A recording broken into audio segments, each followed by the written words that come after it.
दृशाद्राघीयस्य दरदलितनीलोत्पलरुचा दवीयांसं दीनं स्नपय कृपया मामपि शिवे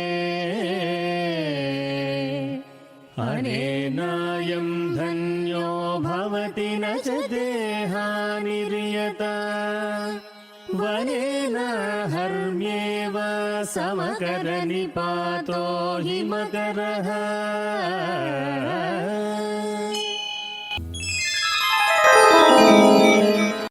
29వ అధ్యాయం. వాసవీమాతకు ఆర్యవైశ్యులతో అనుబంధం. నృసింహ సరస్వతి అవతారం.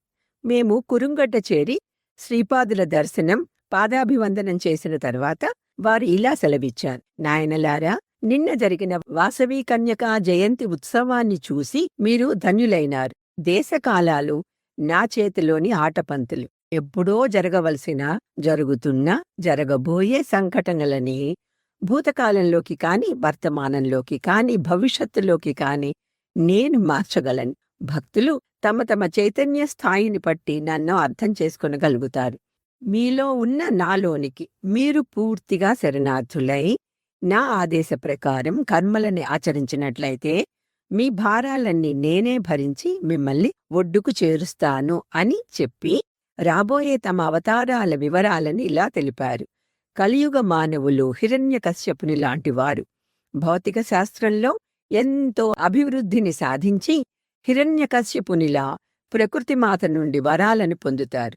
వారి నుండి ప్రహ్లాదుని వంటి భక్తులని రక్షించడానికి నేను నృసింహుని గుణాలతోనూ, కేవలం నా మాటతో ప్రకృతిని శాసించగలిగే సరస్వతీ గుణంతోనూ, ఇలా ఈ 2 గుణాల సమ్మేళనతో నృసింహ సరస్వతి అవతారాన్ని ధరిస్తాను. ఈ అవతారంలో గంధర్వపురంలో ప్రసిద్ధి పొందుతాను. ఆర్యవైశ్యుల గోత్రాల వివరణ. తరువాత వాసవీమాత గురించి మాట్లాడుతూ, సమాధి అనే తపస్వి జగన్మాత భక్తుడు. అతడే కుసుమశ్రేష్ఠిగా జన్మించారు. ఆద్యశక్తి వారి కుమార్తెయిన వాసవిగా జన్మించింది. విష్ణువర్ధనుడు కోరరాని కోరిక కోరాడు. ఆర్యవైశ్యులు అగ్నిగుండంలో దుమికి ఆత్మగౌరవం కాపాడుకోవాలని తలిచారు.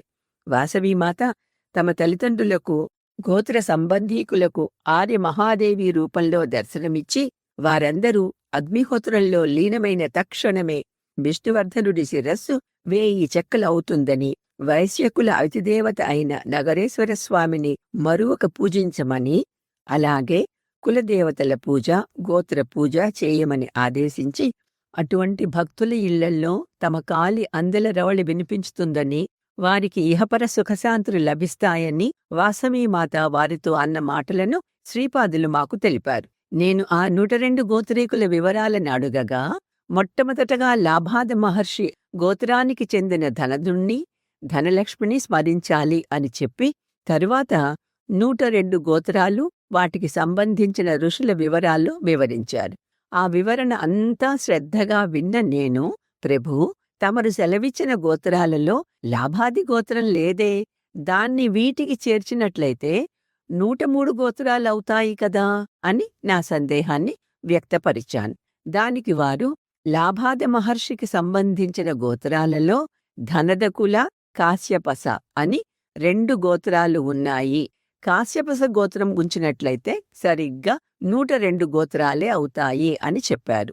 కలియుగాంతంలో వాసవీ నగరేశ్వరుల వివాహం జరిగేటప్పుడు వధూది ప్రభాతస గోత్రంగానూ, వరునిది కాశ్యపస గోత్రంగానూ చదవాలని, వాసవి వివాహం జరిగేంతవరకు మాత్రమే 102 గోత్రాలలో ధనదకుల గోత్రం లెక్కలోనికి తీసుకోవాలని, వివాహం జరిగాక కాశ్యపస గోత్రాన్ని మాత్రమే లెక్కలోకి తీసుకోవాలని, కలియుగాంతంలో ధనదకుల గోత్రం నిర్వంశం అవుతుందని చెప్పి, అగ్నిగుండంలో ప్రవేశించిన 102 పుణ్య దంపతుల పేర్లు చెప్పి, ఈ ఆర్యవైశ్య దంపతుల పేర్లు స్మరించినట్లయితే పాప విముక్తి అవుతుంది అని తెలిపారు.